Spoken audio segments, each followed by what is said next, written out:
Mi amigo saboteó la entrevista de trabajo de mis sueños. Hola, soy Laura. Siempre me dijeron que los verdaderos amigos celebran tus triunfos como si fueran propios. Que una amistad construida con años de apoyo mutuo, secretos compartidos y sueños en común, era irrompible. Yo lo creí. Creí que Mateo era ese amigo. Que siempre estaría ahí, incluso en mis momentos más ambiciosos. Pero lo que nadie te dice es que a veces, el lobo no se disfraza de oveja. A veces se sienta contigo, ríe contigo, y te abraza antes de clavarte el puñal. Esta no es solo la historia de una entrevista de trabajo. Es la historia de cómo un sueño puede transformarse en pesadilla cuando lo que se rompe no es solo una oportunidad profesional, sino una relación que dabas por segura. Yo no vi venir lo que estaba a punto de pasar. Porque cuando confías ciegamente, no buscas señales. Y cuando alguien te traiciona desde la cercanía, el golpe es doble, uno en el corazón y otro en la espalda. Prepárate. Porque lo que estás a punto de escuchar puede parecerte increíble. Pero es real. Y si alguna vez has confiado plenamente en alguien, sabrás exactamente de lo que hablo. Desde niño, tuve claro lo que quería ser. No era uno de esos sueños pasajeros que cambian cada semana, astronauta, bombero, futbolista. No. Yo quería ser creativo publicitario. Me apasionaba contar historias, construir ideas desde cero, ver cómo una chispa podía convertirse en una campaña que conmoviera a miles. Estudié, trabajé, hice pasantías sin paga, me comí las críticas y también los rechazos. Pero jamás renuncié. Cada día, cada sacrificio, estaba destinado a ese momento, cuando la gran oportunidad apareciera. Y apareció. Una mañana, revisando el correo como cualquier otro día, vi el asunto que me aceleró el corazón. Entrevista programada a Agencia Vega & Knox. La Vega & Knox era la agencia de mis sueños. Líder en innovación, ganadora de premios internacionales, con oficinas en Madrid, Nueva York y Buenos Aires. Solo el hecho de que hubieran leído mi portafolio era ya un logro. Pero lo que decían en el mensaje superaba cualquier expectativa. Me invitaban a una entrevista final. Final. Lo había logrado. Llamé a Mateo enseguida. Él fue la primera persona en saberlo. Gritamos juntos por el teléfono. Se alegró tanto, o eso creí, que incluso me ofreció ayudarme a preparar la entrevista. Vamos a simular preguntas, hermano. No vamos a dejar que lo arruines por nervios. Esto es tuyo, me dijo con una sonrisa que yo consideré genuina. Pasamos los días previos practicando. Él era muy bueno poniéndome presión, incluso imitó el tono duro de un entrevistador. Yo me reía, nervioso, pero agradecido. Estaba convencido de que no podía tener mejor compañero para afrontar ese momento tan crucial. En mi cabeza, ya me veía entrando a esa oficina moderna, saludando con firmeza, hablando con seguridad, saliendo con el puesto en el bolsillo. Todo estaba alineado, mis ganas, mi talento y mi mejor amigo al lado. Solo que no sabía que esa entrevista no iba a suceder como esperaba. Si algo me enorgullecía de mi amistad con Mateo, era la confianza ciega que nos teníamos. Éramos como hermanos. De esos que no necesitan explicar demasiado para ser entendidos. Habíamos crecido juntos desde la secundaria, compartido tropiezos, alegrías, secretos, incluso momentos de pobreza emocional que solo el otro supo abrazar. Así que cuando llegó el día de la entrevista en Vega & Knox, no dudé ni por un segundo en contarle cada detalle a Mateo. De hecho, fue él quien insistió en acompañarme esa mañana. Te llevo en la moto, llegas más rápido, sin estrés, me dijo. Y era verdad. El tráfico de la ciudad podía jugar en mi contra, y él conocía las rutas mejor que nadie. Acepté encantado.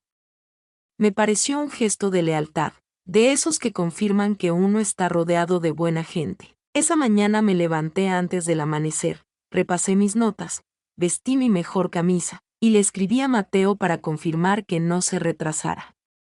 Me respondió con un tranquilo, hermano. Hoy es tu día. Estoy saliendo. Y yo, le creí. Cuando llegó, venía más callado que de costumbre, pero lo atribuí a los nervios que él mismo me había transmitido.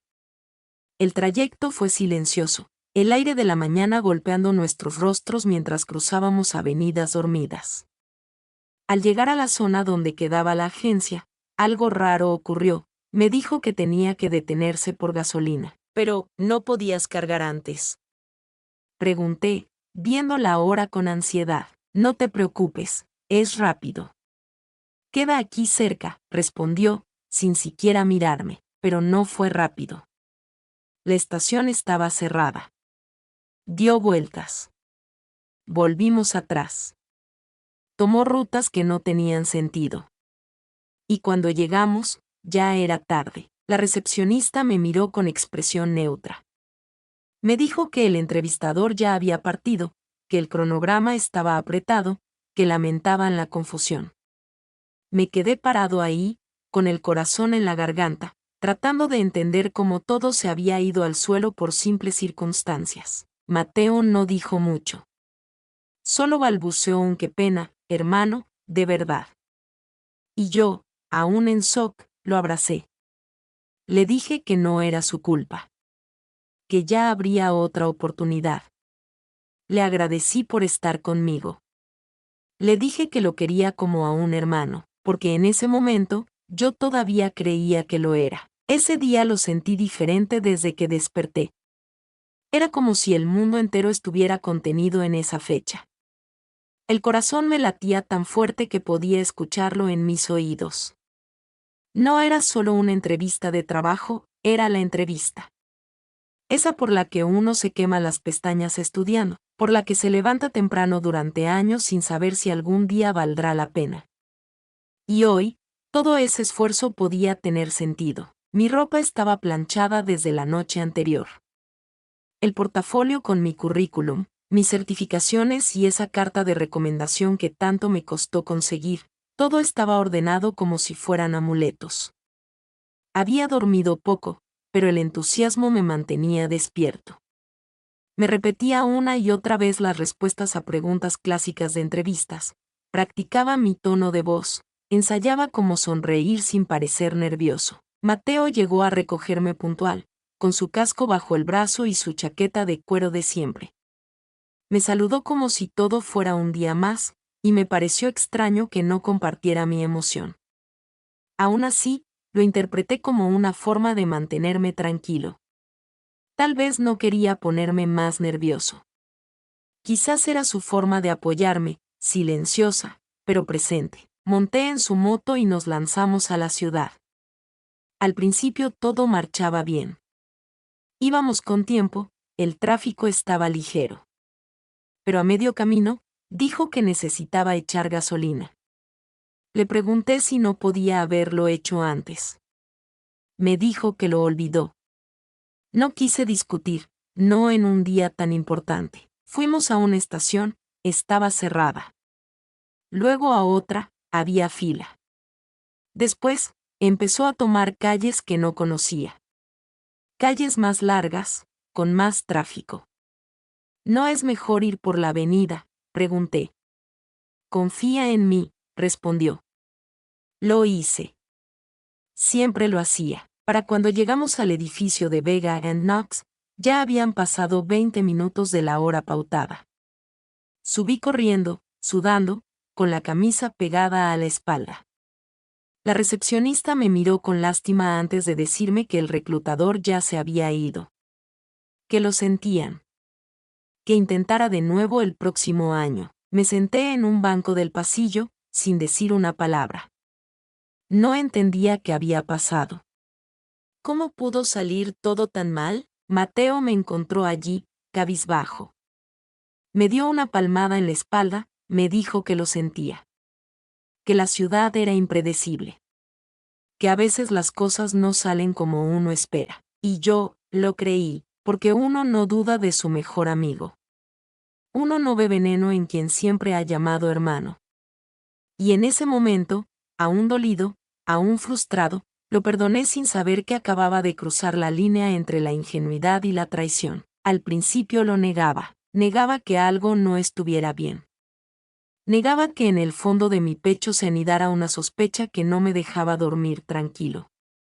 Cada vez que recordaba ese día de la entrevista, mi memoria me empujaba a repasar detalles que antes no consideraba importantes, como Mateo insistió en ir por esa ruta, como pareció tan tranquilo cuando yo estaba hecho un mar de nervios, como ni siquiera intentó consolarme de verdad cuando todo se arruinó, pero yo no quería pensar mal. No de él. Era mi mejor amigo. Mi hermano de la vida. El que estuvo en mis cumpleaños, en mis derrotas, en mis desamores. Me aferré a esa imagen, como si bastara para enterrar la duda, hasta que dejé de negarlo. La primera grieta fue una conversación casual con una amiga en común. Mencionó que Mateo había estado hablando con alguien de recursos humanos en Vega and Knox. Que lo vieron salir del mismo edificio una semana antes de mi entrevista. Pensé que quizás había ido por otro motivo, pero cuando le pregunté, lo negó con un titubeo que no pude ignorar. La segunda grieta fue más dura. Revisando mi viejo correo electrónico, encontré por casualidad una notificación automática de la empresa. Una cancelación de cita, enviada el mismo día de la entrevista, pero a una dirección que yo no había dado. Alguien había accedido. Alguien había cancelado, y entonces, el quiebre final, fue un mensaje de voz. No dirigido a mí, sino a otra persona, pero reenviado sin querer. En él, reconocí su voz. Decía, le dije que confiara en mí. ¡Qué estúpido! Nadie le va a dar esa plaza.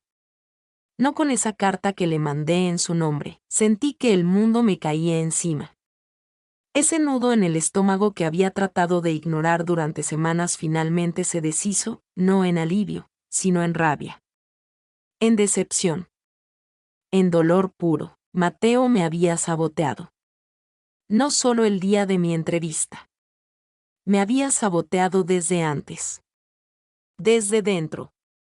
Como solo puede hacerlo alguien a quien uno le ha dado el corazón con los ojos cerrados. La verdad no se esconde por siempre. Puede disfrazarse, esconderse entre las sombras, pero tarde o temprano, la luz llega. Y cuando lo hace, duele. Porque revela no solo lo que pasó, sino a quien le dimos el poder de hacerlo. Y ese día entendí que la traición más cruel no es la que viene del enemigo, sino la que lleva tu apodo en boca amiga. Estuve semanas sintiéndome estúpida. Me levantaba cada mañana con la esperanza de que todo hubiera sido un malentendido, un error de percepción, una pesadilla que desaparecería con un poco de lógica, pero no. Lo había confirmado todo. Las pruebas estaban ahí, tan claras como el vacío que sentía por dentro. Me dolía más de lo que podía explicar. No era solo la entrevista perdida, ni siquiera la oportunidad laboral que había esperado toda mi vida. Lo que más me dolía era que el sabotaje vino de quien se sentaba en mi mesa, de quien conocía mis sueños y aún así eligió pisarlos. No por necesidad, sino por ego. Por competencia. Por envidia disfrazada de camaradería. Y eso te rompe de una forma distinta. No dormía bien. Las conversaciones con mi familia se volvieron breves, automáticas. Mi confianza, no solo en los demás, sino en mí misma, se desmoronó. Empecé a cuestionarme todo. Dije demasiado, confié demasiado pronto, debí haberlo visto venir, hasta que una noche, mirando mi reflejo, entendí algo fundamental. Yo no fui la tonta. Yo fui la honesta. Y aunque ser honesto en este mundo a veces te haga blanco fácil, no significa que debas avergonzarte. La traición dice más del traidor que del traicionado. Y aunque el golpe duela, porque sí, duele, también abre los ojos.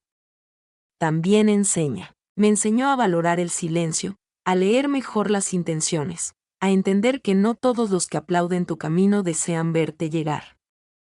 Aprendí que hay que proteger los sueños como se protege el fuego, con cuidado, con vigilancia, alejándolos del viento que aparenta acariciar pero solo quiere apagar. Recuperé mi rumbo, lento, paso a paso. Volví a prepararme. Encontré otra oportunidad. Tal vez no tan brillante como aquella, pero mía, ganada con esfuerzo limpio. Y esta vez, sin compartir el volante con nadie que no haya demostrado merecer estar ahí. Hoy, al mirar atrás, no agradezco la traición, pero sí lo que despertó en mí. Me enseñó que no todos los lazos valen la pena, que hay amistades que solo existen mientras no eclipses a quien no sabe brillar por cuenta propia, y aunque duela, también libera, porque la traición duele, sí, pero también enseña. Y yo decidí aprender. Gracias por llegar hasta el final de esta historia. Si te gustó, no olvides dejar tu like, suscribirte y compartirlo con alguien que disfrute de relatos como este. Tu apoyo nos ayuda a seguir trayéndote más historias llenas de misterio, drama y emociones intensas. Y si alguna vez viviste algo parecido, te leo en los comentarios. Nos vemos en el próximo video, con otra historia que no vas a poder olvidar.